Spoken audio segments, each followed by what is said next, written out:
নমস্কার, আমি করবী চলে এসেছি একটা নতুন ব্লগের সাথে অনুদের মেয়েবেলা চ্যানেলে। আগেই বলেছি ঋদ্ধির পৈতের অনুষ্ঠান এটা। বিভিন্ন রিচুয়াল দিয়েই এই অনুষ্ঠানটা ভরা। গেরুয়া বস্ত্র পরিধানের পর 7 জন ব্রাহ্মণ মিলে কুশের তৈরি এই পৈতেটা তারা বরণ করে পরিয়ে দিচ্ছে ঋদ্ধির গলায়। অর্থাৎ প্রথমে সুতোর তৈরি পৈতে পরানো হয় না, প্রথমে কুশের বানানো এই পৈতে দিয়ে তাকে প্রথম পৈতে পরানো হয় এবং তারপর যজ্ঞ এবং বিভিন্ন রিচুয়ালের মধ্যে দিয়ে সবার শেষে তাকে সুতোর বানানো পৈতে পরানো হয়। একের পর এক অনুষ্ঠানের পর সর্বশেষে যজ্ঞের ঠিক শেষ মুহূর্তে এই ব্রাহ্মণ বা ব্রহ্মচারীকে ভিক্ষার জন্য প্রস্তুতি নিতে হয়। শুধু তাই নয়, এই ভিক্ষার প্রথম অগ্রাধিকার পায় মা, এবং সবার শেষে যে ভিক্ষে মা সে এই ভিক্ষা দিতে পারে। দেখুন, ঋদ্ধির মা প্রথম তাকে ভিক্ষা দিচ্ছে। এরপর একের পর এক যে সমস্ত আত্মীয় স্বজনরা ছিল, অর্থাৎ মাতুলালয়ের যে সমস্ত আত্মীয় স্বজন, তারা একের পর এক ভিক্ষা দিচ্ছে।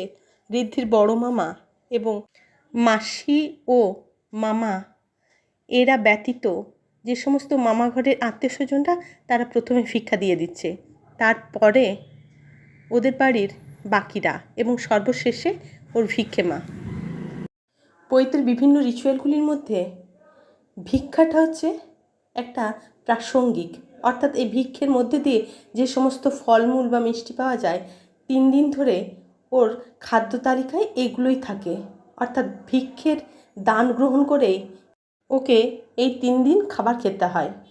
এ প্রসঙ্গে বলে রাখি, এই অনুষ্ঠানের মধ্যে দিয়ে বড় ছোট ওকে যেই ভিক্ষে দেবে সে ওকে প্রণাম করবে। অর্থাৎ এক্ষেত্রে ও ছোট হলেও এই ব্রহ্মচারী রূপে ওকে ঈশ্বর হিসাবে মানা হয়।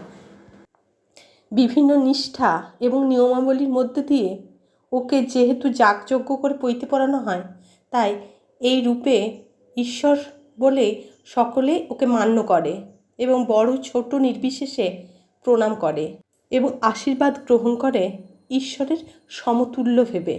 শুধু তাই নয়, এই পোশাকের মধ্যে দিয়ে একটা আলাদা মাধুর্যতা থাকে প্রত্যেক ব্রহ্মচারীর মধ্যে। যাই হোক, আজকের ভ্লগ এই পর্যন্ত। আমার ভ্লগ যদি আপনাদের ভালো লেগে থাকে তাহলে লাইক, সাবস্ক্রাইব এবং কমেন্ট করে চ্যানেলটির পাশে থাকার বিশেষ অনুরোধ রইল।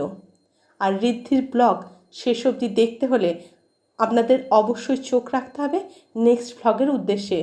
চলুন, আজকের মতো এ পর্যন্ত।